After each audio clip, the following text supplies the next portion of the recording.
What I wish I knew before that summer night drive into the mountains. It was one of those nights where the air feels electric and the sky is so clear you can see every star. My friends and I were restless, looking for something to do, something to break the monotony of our small town lives. We decided to take a drive up into the mountains, a place we had been to many times before, but never at night. Little did we know that decision would lead to countless sleepless nights haunted by what we saw. So one summer night, my two friends and I got bored and decided to drive up into the mountains. We were in high spirits, laughing and joking as we navigated the winding roads. The car was filled with the sound of our favorite songs, and the cool night air rushed in through the open windows. We were in an old VW Rabbit, bouncing along a rough dirt road, aiming for this little clearing that overlooks our town. The car's suspension groaned with every bump, but we didn't care. We were on an adventure, and nothing could dampen our spirits. It's pitch black except for the distant town lights. The view from the clearing was always breathtaking. A sea of twinkling lights spread out below us, but that night it felt different.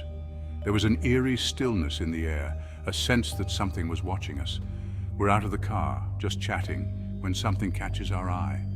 At first we thought it was a trick of the light, maybe a reflection from the car's headlights, but as we focused, it became clear that this was something else entirely.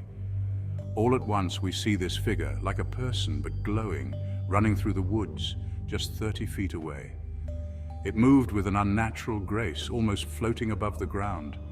The glow was soft, like the light of a full moon, but it illuminated the figure in a way that made it impossible to ignore. Imagine those glow-in-the-dark stars you stick on your ceiling. It glowed just like that. The light seemed to pulse, growing brighter and then dimming as if the figure was breathing. We watched, stunned, as it pushed branches aside, moving like it had somewhere to be. It didn't seem to notice us, or if it did, it didn't care. It was focused on something deeper in the woods, something we couldn't see.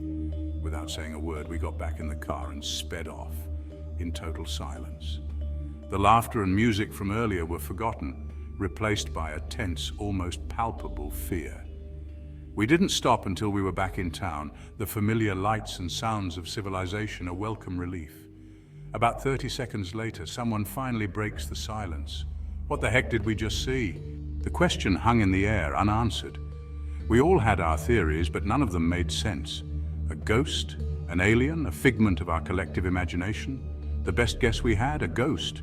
It was the only explanation that seemed to fit, even if it was the most terrifying one. We had all heard stories of haunted places and restless spirits, but we never thought we would encounter one ourselves. And the craziest part? All three of us saw the exact same thing. It wasn't just one person's overactive imagination. We all described the figure in the same way, down to the smallest detail.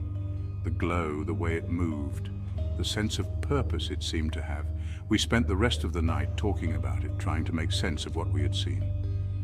But no matter how much we discussed it, we couldn't come up with a logical explanation. It was as if the figure existed outside the realm of our understanding, a glimpse into a world we weren't meant to see.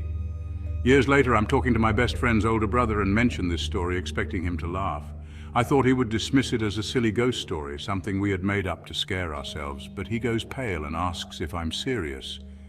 His reaction took me by surprise. He wasn't laughing. He wasn't dismissive. He was genuinely concerned.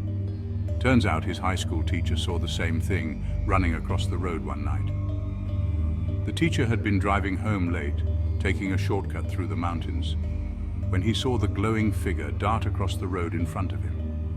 He described it exactly as we had seen it, down to the eerie glow and the way it moved.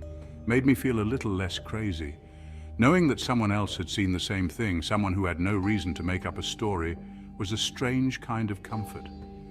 It didn't explain what we had seen, but it validated our experience. So next time you're in the woods at night, remember our story. The world is full of mysteries, things that defy explanation. Sometimes the most unbelievable stories are the ones that are true. Keep an eye out. You never know what you might see. The woods are a place of wonder and danger, a place where the line between reality and the supernatural blurs. You never know what you might see. And if you do see something, don't be afraid to share your story. You might find that you're not alone, that others have seen the same things, and that the world is a stranger place than you ever imagined.